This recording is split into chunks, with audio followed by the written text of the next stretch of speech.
हाय friends, Chris English classes में आपका welcome है। मैं प्रताप सिंह कुशवाहा।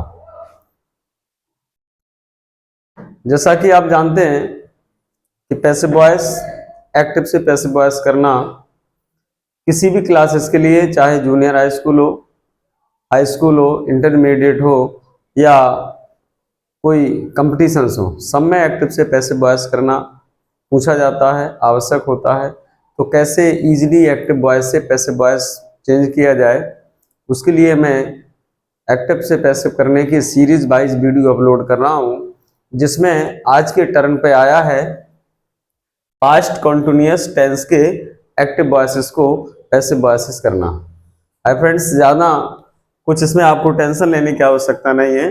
ये 4 स्टेप आपको याद रखने हैं और ये फॉर्मूला आपको फॉलो करना है और इजीली पास्ट कंटिन्यूअस टेंस का कोई सा भी आप एक्टिव वॉइस पैसिव वॉइस में चेंज कर सकते हैं। तो आइए फ्रेंड्स, स्टार्ट करते हैं। पहली प्रॉब्लम स्टूडेंट्स की होती है कि आखिर जो एक्टिव वॉइस आया है ये है किस टेंस का, और क्योंकि उसी टेंस के अकॉर्डिंग फिर उसको पैसिव वॉइस के लिए हेल्पिंग वर्ब लगानी होती है। तो ये प्रॉब्लम को दूर करने के लिए मैंने कुछ यहाँ पर फैक्ट्स दिए हैं। ये लिखा है एक्टिव वॉइस का जो सेंटेंस होगा पास्ट कंटिन्यूअस टेंस का, उसमें बाज वर्ब में से कोई एक हेल्पिंग वर्ब दी होगी और इसके बाद जो मेन वर्ब होगी उसमें इंग लगा होगा। तो ऐसा कोई भी सेंटेंस जिसमें बाज वर्ब के साथ वर्ब में आईएनजी दिया हो वो पास्ट कंटिन्यूअस का होगा। तो इससे तो आप ये टेंस क्लियर करेंगे, पास्ट कंटिन्यूअस टेंस। इसके बाद नीचे लिखा है पैसिव वॉइस हेल्पिंग वर्ब, ये शॉर्ट में लिखा है मैंने पैसिव वॉइस हेल्पिंग वर्ब। तो पैसिव वॉइस जब इसको बनाएंगे आप पास्ट कंटिन्यूअस को के टेंस को, तो उसमें कौन सी हेल्पिंग वर्ब्स आपको लगानी है? तो इसमें से बाज वर्ब में से कोई एक अकॉर्डिंग टू ऑब्जेक्ट, जो कि अब सब्जेक्ट बन जाएगा पैसिव में, तो बाज वर्ब के साथ आपको बीइंग लगा देना है। बस इतनी ही इसकी पैसिव वॉइस है, एक्टिव वॉइस से पैसिव वॉइस करने की। तो टेंस पहचानने के बाद, क्लियर करने के बाद आपको दूसरा स्टेप ये करना है, नोट मैंने लिख रखा है, एक्टिव वॉइस जिस प्रकार का है पैसिव वॉइस भी उसी प्रकार का बनेगा। स्टूडेंट ये भी गलती कर जाते हैं कि कभी एक्टिव वॉइस अफर्मेटिव है तो पता नहीं होता तो नेगेटिव बना देते हैं, या इंट्रोगेटिव अगर एक्टिव वॉइस है तो हो सकता है कि आपने जो पैसिव वॉइस बनाया वो अफर्मेटिव या नेगेटिव कर दें, और ये इस प्रकार से आपका गलत हो जाता है। तो नोट ये कह रहा है कि एक्टिव वॉइस जिस प्रकार का होगा, यानी यदि आपका एक्टिव वॉइस अफर्मेटिव सेंटेंस है तो फिर आपका पैसिव वॉइस भी अफर्मेटिव ही बनेगा। यदि एक्टिव वॉइस आपका नेगेटिव यानी उसमें नॉट वगैरह लगा है, नॉट या नेवर, तो आपको पैसिव वॉइस में नॉट या नेवर वो लगाना ही होगा, क्योंकि वो सेंटेंस फिर नेगेटिव ही बनेगा। और अगर एक्टिव वॉइस आपका इंट्रोगेटिव है, चाहे वो इंट्रोगेटिव फिर यस नो टाइप का हो, यानी हेल्पिंग वर्ब या मॉडल से स्टार्ट हो रहा हो, या किसी क्वेश्चन वर्ड से स्टार्ट होकर के वो डबल इंट्रोगेटिव हो, तो जैसा एक्टिव होगा आपको पैसिव वॉइस वैसा ही करना होगा। तो इसके बाद फिर ये आपको फॉर्मूला देखना है कि किस प्रकार से आपको शब्दों को रख करके सेंटेंस कंप्लीट करना है। तो आप जानते हैं फ्रेंड्स कि पैसिव वॉइस में सबसे पहले ऑब्जेक्ट लिखा जाता है, क्योंकि पैसिव वॉइस का जो सब्जेक्ट होता है वो एक्टिव वॉइस का ऑब्जेक्ट ही माना जाता है। तो सबसे पहले आप ऑब्जेक्ट लगाएंगे, इसके बाद हेल्पिंग वर्ब। अब हेल्पिंग वर्ब क्या? बाज वर्ब में से कोई एक अकॉर्डिंग टू सब्जेक्ट, और इसके बाद बाज वर्ब में से कोई एक और इसके बाद बीइंग। तो बाज बीइंग या वर्ब बीइंग का यूज आपको यहाँ पर हेल्पिंग वर्ब में करना है। इसके बाद वर्ब का थर्ड फॉर्म लगाना है। अब वर्ब का थर्ड फॉर्म वर्ब वही होगी जिसमें आपका आईएनजी लगा हुआ है, जिस वर्ड में इंग लगा हुआ है वही आपकी वर्ब है, तो उस वर्ब का आपको थर्ड फॉर्म लिखना है। और इसके बाद कंप्लीमेंट। अब कंप्लीमेंट क्या होता है? ऑब्जेक्ट के बाद जो बचा हुआ पार्ट होता है, हो सकता है वो प्रीपोजिशन से जुड़ा हो सकता है विदाउट प्रीपोजिशन हो, तो वो सारा पार्ट कंप्लीमेंट होता है। तो कंप्लीमेंट को आप वर्ब के थर्ड फॉर्म के बाद लगाएं। आप चाहें इस कंप्लीमेंट को इस सब्जेक्ट के बाद भी पीछे लगा सकते हैं, तब भी कोई प्रॉब्लम नहीं है। तो कंप्लीमेंट के बाद फिर आप बाई लगाएंगे और इसके बाद फिर सब्जेक्ट। अब सब्जेक्ट क्या है? सब्जेक्ट के लिए आप यहाँ देखिए, सब्जेक्ट चेंजिंग हेडिंग में देखिए, एक्टिव वॉइस का सब्जेक्ट अगर ये होगा तो वो ये हो जाएगा, यानी आई होगा तो मी हो जाएगा, बी है तो अस हो जाएगा, ही है तो हिम हो जाएगा, सी है तो हर हो जाएगा, दे है तो देम हो जाएगा। और यदि एक्टिव वॉइस में यू, सब्जेक्ट हो, या कोई नेम दिया हो, या सब्जेक्ट इट हो, या कोई सिंगुलर प्लूरल नाउन दिया हो, तो इसके लिए ये इंस्ट्रक्शन कह रहा है नो चेंज, इसमें आपको कोई बदलाव नहीं करना है। तो इस प्रकार से सब्जेक्ट लास्ट में रखेंगे। एक बार मैं आपसे फिर से कहूँ कि जो कंप्लीमेंट है यहाँ तो लगा ही है मैंने फॉर्मूले में, यहाँ भी लगा सकते हैं आप, और यदि आपको लगता है कि नहीं तो आप इस सब्जेक्ट के बाद भी एक कंप्लीमेंट को यहाँ ला सकते हैं। हाँ, और अगर एक्टिव वॉइस में कोई कंप्लीमेंट नहीं दिया है तो इस कंप्लीमेंट में इस जगह उसकी जगह पे कुछ नहीं लिखा जाएगा, वर्ब के थर्ड फॉर्म के बाद सीधा सीधा बाई आपको लगाना होता है। कंप्लीमेंट दिया है तभी लगेगा, नहीं है तो नहीं दिया है। तो फ्रेंड्स यहाँ पर मैंने इतने इंस्ट्रक्शन के बाद कुछ 6 एक्टिव वॉइस के एग्जाम्पल्स रखे हैं। तो आइए इन इंस्ट्रक्शन के और इस फॉर्मूला के अकॉर्डिंग फॉलो करके इन सेंटेंस को पैसिव करते हैं। फ्रेंड्स आपको करना क्या है, सबसे पहले आपको ये टेंस क्लियर करना है दिए हुए सेंटेंस में कि ये सेंटेंस पास्ट कंटिन्यूअस का ही है या नहीं है। तो इसमें आपको एक साथ दो बेनिफिट होने वाला है।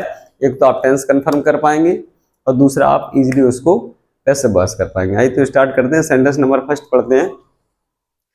I was doing my work, I was doing my work. तो फर्स्ट ऑफ ऑल आपको करना क्या है, इसमें टेंस क्लियर करना है, कंफर्म करना है कि टेंस पास्ट कंटिन्यूअस है जो वो है या नहीं है। तो इसमें आप देखें बाज दिया हुआ है और ये जो वर्ब है डू, इसमें आपको इंग लग रहा है। तो यही तो एक्टिव वॉइस की पहचान लिखी हुई है कि बाज वेयर में से कोई एक हो और इसके बाद वर्ब में आईएनजी हो। तो बाज वर्ब में से यहाँ पर ये बाज आ गया और ये आईएनजी आ गई, तो अब ये पास्ट कंटिन्यूअस का क्लियर है। इसके बाद फ्रेंड्स आपको देखना है ये नोट, एक्टिव वॉइस जिस प्रकार का है पैसिव वॉइस भी उसी प्रकार का बनेगा। इसके बाद आप ये देखिए ये सेंटेंस अफर्मेटिव है या नेगेटिव है या इंट्रोगेटिव है, किस टाइप का आपको ये अंडरस्टैंड करना है। तो फ्रेंड्स देखिए इसमें नॉट नेवर नहीं है, कोई क्वेश्चन मार्क नहीं है, कोई हेल्पिंग वर्ब या मॉडल आगे नहीं है, तो सेंटेंस आपका अफर्मेटिव है। अब आपका पैसिव वॉइस भी अफर्मेटिव ही बनेगा। तो अफर्मेटिव के लिए यही फॉर्मूला है, इसको फॉलो करें। अब इसमें थोड़ा सब्जेक्ट ऑब्जेक्ट वर्ब और क्लियर कर लेते हैं। तो इसको मेरे काम को डू करने वाला सब्जेक्ट आई है, तो इसका सब्जेक्ट आई है। ये जो डूइंग लगा हुआ है आईएनजी लगी, ये आपका वर्ब है, मैं पहले ही कह चुका हूँ। आईएनजी जिसमें लगी होगी वही मेन वर्ब होगी, और वर्ब के जस्ट बाद में जो होता है माई वर्क, मेरा काम, ये ऑब्जेक्ट है। रही कंप्लीमेंट की बात फ्रेंड्स, तो इसमें ऑब्जेक्ट के बाद कंप्लीमेंट दिया नहीं है, तो इसकी जगह इसमें आपको खाली छोड़नी है। तो कैसे बनाते हैं, सबसे पहले ऑब्जेक्ट, और ऑब्जेक्ट क्या है, माई वर्क, माई वर्क, ये हो गया आपका ऑब्जेक्ट। और ऑब्जेक्ट के बाद हेल्पिंग वर्ब। अब हेल्पिंग वर्ब क्या लगानी है आपको, बाज या वर्ब, और बीइंग तो सबके साथ कंपलसरी है ही। तो अब ये सब्जेक्ट वर्क सिंगुलर है, तो सिंगुलर सब्जेक्ट के साथ आपको लगाना होता है वाज, माई वर्क वाज, और इसके जस्ट बाद बीइंग, बीइंग, और इसके बाद वर्ब का ये हेल्पिंग वर्ब हो गई है दोनों, वाज बीइंग, और इसके बाद वर्ब का थर्ड फॉर्म, अब वर्ब है डू, और डू का थर्ड फॉर्म डन। इसके बाद कंप्लीमेंट मांग रहा है फॉर्मूला, बट कंप्लीमेंट इसमें है नहीं, तो इसकी जगह छोड़ दी जाएगी। अब इसके बाद लगेगा बाई, तो ये बाई। इसके बाद सब्जेक्ट, अब सब्जेक्ट इसका क्या था एक्टिव वॉइस में, आई। तो अब आपको पैसिव वॉइस में क्या देखना है, तो एक्टिव वॉइस का आई, पैसिव वॉइस का मी हो जाएगा। तो यहाँ पर ये हो जाएगा बाई मी, कंप्लीट सेंटेंस बनेगा, my work was being done by me. Okay friends, इसके बाद सेंटेंस नंबर दूसरा, they were not playing cricket there, they were not playing cricket there। अब इसके बाद सबसे पहले फर्स्ट ऑफ ऑल आपको टेंस क्लियर करना होता है। तो इसमें आप देख पा रहे हैं वर दिया हुआ है और ये वर में आईएनजी। तो एक्टिव वॉइस की यही पहचान कह रही है कि वाज वर्ब में से कोई एक प्लस वर में आईएनजी तो पास्ट कंटिन्यूअस होगा। बिल्कुल वर है, वर में आईएनजी, ये पास्ट कंटिन्यूअस का ही आपका सेंटेंस है। अब इसके बाद सेंटेंस पहचानना किस प्रकार का है, तो उसमें फ्रेंड्स आप देख पा रहे हैं नोट लगा है, यानी एक्टिव वॉइस आपका कैसा है, नेगेटिव। आपका पैसिव वॉइस भी कैसा बनेगा, नेगेटिव। तो ठीक है, सबसे पहले ऑब्जेक्ट लाते हैं। ये सब्जेक्ट है दे, काम को करने वाला। पहले ये वर्ब है जो वो कर रहे हैं, और किसे कर रहे हैं, क्रिकेट को, तो ये ऑब्जेक्ट है। और ऑब्जेक्ट की जस्ट बाद ये जो बच रहा है देयर, ये आपका कॉम्प्लीमेंट है। इसको एडजस्ट करते हैं according to this formula. First of all object, object मतलब क्रिकेट, क्रिकेट। इसके बाद हेल्पिंग वर्ब, और हेल्पिंग वर्ब क्या है, वाज वर्ब प्लस बी, तो क्रिकेट के हिसाब से लगेगा वाज। लेकिन फ्रेंड्स यहाँ पर नोट लगा हुआ है, तो अब जो नोट लगाना है आपको, आप ऐसे नहीं लगा सकते हैं कि वाज बीइंग नॉट, गलत होगा। जब भी डबल वर्ड वाली कोई हेल्पिंग वर्ब होती है तो जो नॉट लगता है वो दोनों के बीच में लगता है, तो ये लगेगा वॉज के बाद, क्रिकेट वाज, और इसके बाद नॉट, अब इसके बाद अब लगेगा आपका being, cricket was not being. इसके बाद वर्ब का थर्ड फॉर्म, और वर्ब क्या है? प्ले। अब प्ले का थर्ड फॉर्म प्लेड। इसके बाद आपने क्या छोड़ दिया था? ऑब्जेक्ट के बाद कंप्लीमेंट देयर, तो देयर आप यहां लगा सकते हैं, देयर, ये कॉम्प्लीमेंट हुआ आपका। इसके बाद बाई, बाई। अब सब्जेक्ट देखें, सब्जेक्ट क्या है? दे, ये एक्टिव वॉइस का सब्जेक्ट है दे, तो जब एक्टिव वॉइस का सब्जेक्ट दे है तो पैसिव वॉइस में चेंज हो जाएगा देम से, तो ये हो जाएगा देम। जगह कंजेस्ट होने की वजह से आप एडजस्ट कर लीजिएगा, समझ लीजिएगा। सेंटेंस है cricket was not being played there by them, cricket was not being played by them, there आप पीछे लगा दे तब भी सेंटेंस सही होगा, उससे कोई फर्क पड़ने वाला नहीं है। Sentence number third, was he beating his son mercilessly, was his son beating his mercilessly, तो पहले टेंस क्लियर किया तो उसके लिए आपको वाज मिला, और उसके बाद जो वर्ब बीट है इसमें आपको आईएनजी मिल रही है, तो वाज वर्ब के साथ वर्ब में आईएनजी लगा हुआ है एक्टिव वॉइस में, तो अब ये पास्ट कंटीन्यूअस का ही है, मैं पहले बता भी चुका हूँ, आप देख भी पा रहे हैं स्क्रीन पर। अब इसके बाद आपको देखना सेंटेंस किस प्रकार का है, तो सेंटेंस तो आपका इंट्रोगेटिव है, ये मार्क भी कह रहा है और सेंस लगाओ तो भी कह रहा है, या आपको हेल्पिंग वर्ब आगे दिख रही है, तो यही तो सब इंट्रोगेटिव की पहचान होती है। तो हेल्पिंग वर्ब भी आगे, क्वेश्चन मार्क भी लगा है, लिहाजा आपका सेंटेंस जो एक्टिव वॉइस का है वो इंट्रोगेटिव है। अब आपका जो पैसिव वॉइस है वो भी इंट्रोगेटिव ही बनेगा, इसमें हेल्पिंग वर्ब आगे लगी है, तो अब जो पैसिव वॉइस में आप हेल्पिंग वर्ब लगाने जा रहे हैं वो भी आपको आगे ही लगानी है। ठीक है, ये सब्जेक्ट है ही, ये बीट, पीटना ये वर्ब है, और किसे पीट रहा है? सन को, तो ये ऑब्जेक्ट है। It is mercilessly, it is your complement, तो ये कॉम्प्लीमेंट है। तो सबसे पहले ऑब्जेक्ट क्या? His son. अब चूंकि हेल्पिंग वर्ब आपको आगे लगानी है क्योंकि यहाँ भी एक्टिव वॉइस में लगी हुई है, तो हिज सन सिंगुलर सब्जेक्ट है, और हिज सन के साथ आपकी पैसिव वॉइस की हेल्पिंग वर्ब क्या लगना चाहिए? Was being, was being.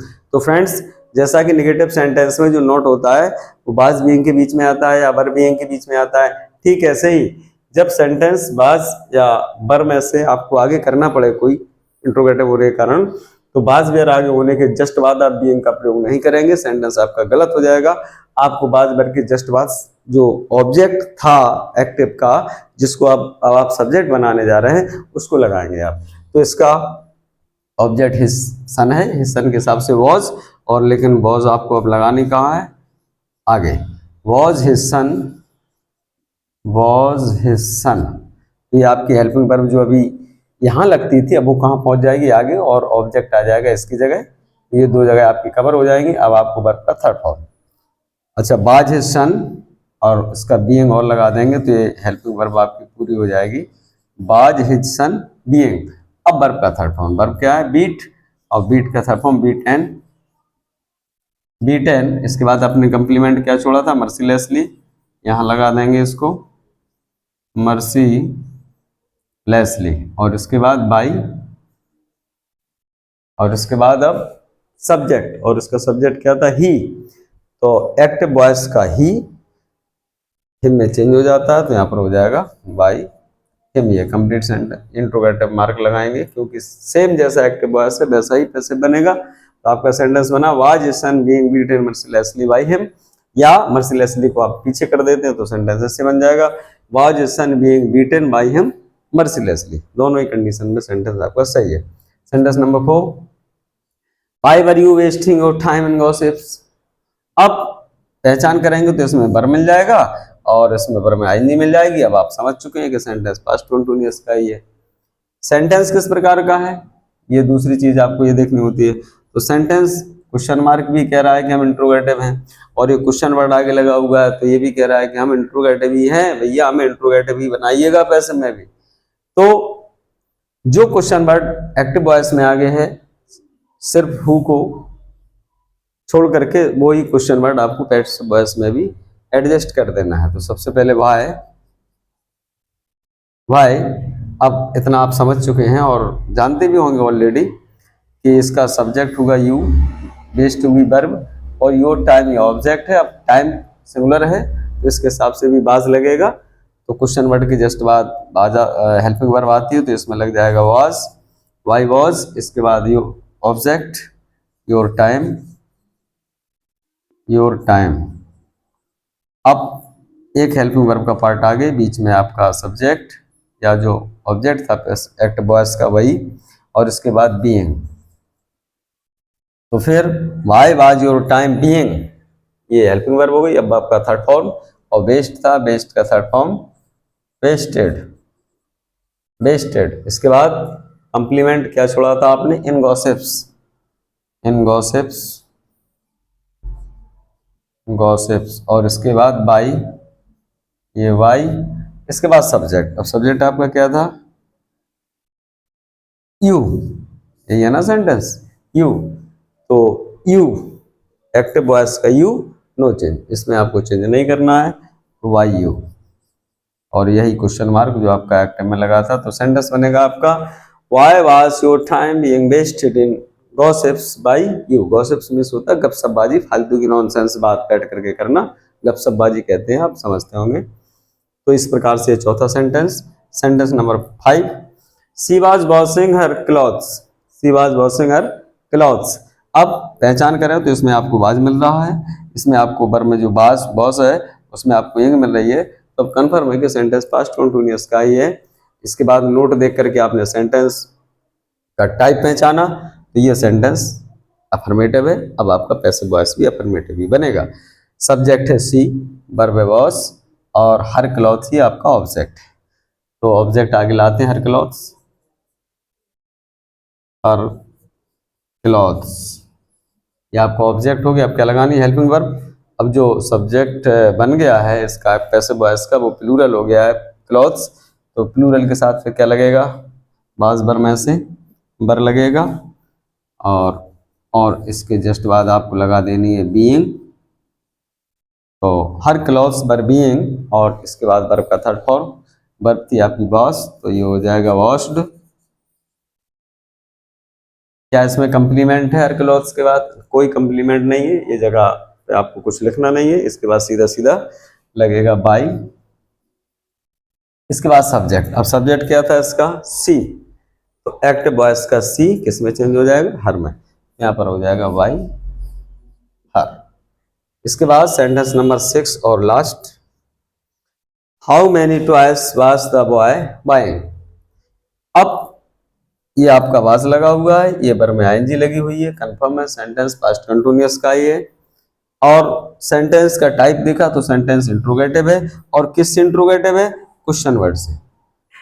तो हाउ मैनी भी एक ऐसा क्वेश्चन वर्ड है कि हाउ मच है, हाउ मैनी, ये एक्टिव वॉइस में आगे है तो पैसिव वॉइस में ही में भी आगे ही होगा। वो तो हु एक ऐसा इंट्रोगेटिव प्रोनाउन होता है जिसको बाई हु में चेंज किया जाता है। बकाया और सारे जो क्वेश्चन वर्ड्स होते हैं जो एक्टिव में होते हैं सेम वही आपको पैसिव वॉइस में लिख दिए जाते हैं। और एक चीज मैं आपको बताऊं, हाउ मच या हाउ मैनी के बाद जो लिखा हुआ होता है वही सेंटेंस का ऑब्जेक्ट होता है। भले ही एक्टिव वॉइस में वो आगे दिया रहता है, लेकिन पैसिव वॉइस में तो वैसे भी आपको ऑब्जेक्ट आगे लगाना ही है। तो हाउ मैनी जो टॉयज है यही आपका पूरा ऑब्जेक्ट है, और यही आपको लिख दिया जाना है।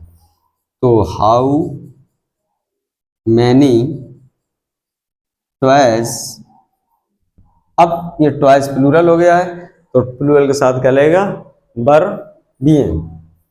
हाउ मैनी टॉयज बर बीइंग, ये आपकी हेल्पिंग वर्ब हुई। इसके बाद वर्ब का थर्ड फॉर्म, वर्ब क्या थी, वाई खरीदना, और बाई का थर्ड फॉर्म बॉट। क्या इसमें कंप्लीमेंट है वर्ब, नहीं है, कोई कंप्लीमेंट नहीं है, तो इसकी जगह छूटेगी। इसके बाद बाई।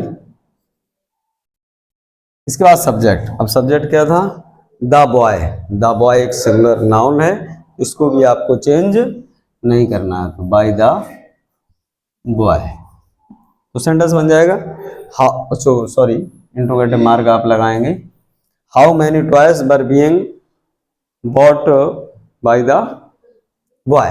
तो फ्रेंड्स, इस प्रकार से आपने इन 4 पॉइंट से और इस फॉर्मूला की मदद से ये 6 सेंटेंस जो एग्जाम्पल्स दिए थे वो आपने कवर किए। और बस इतना ही ध्यान रख करके आप किसी भी प्रकार का बस पास्ट कंटिन्यूअस का सेंटेंस हो, आप पैसिव उसको इजीली आराम से कर सकते हैं। और इसके पहले के जो टेंस होते हैं जैसे कि present indefinite, present continuous, present perfect और पास्ट इंडेफिनिट, ये मैं अपने पिछले वाली वीडियो में अपलोड कर चुका हूं। आप उनको भी देखें और अच्छा समझने के लिए उनको भी देखें। ये देखने के बाद फिर पैसिव वॉइस करने के लिए आपको और किसी वीडियो को देखने की आवश्यकता नहीं पड़ेगी। यहाँ मैं आपसे एक बात और कहूँ, जैसे ये 8 टेंस की पैसिव वॉइस जो बनती है, इनके बाद इंपेरेटिव कैसे बनाया जाए, कैसे उसको पैसिव वॉइस की जाए, या जो स्पेशल टाइप्स के होते हैं जैसे मॉडल वाले होते हैं, इट इज टाइम वगैरह के जो एक्टिव वॉइस से पैसिव वॉइस करना होता है, सारी वीडियोज में क्रम वाइज अपलोड करने जा रहा हूँ।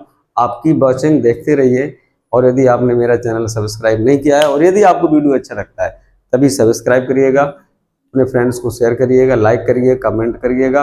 अपना बहुत बहुत ध्यान रखिएगा। इसी के साथ थैंक यू।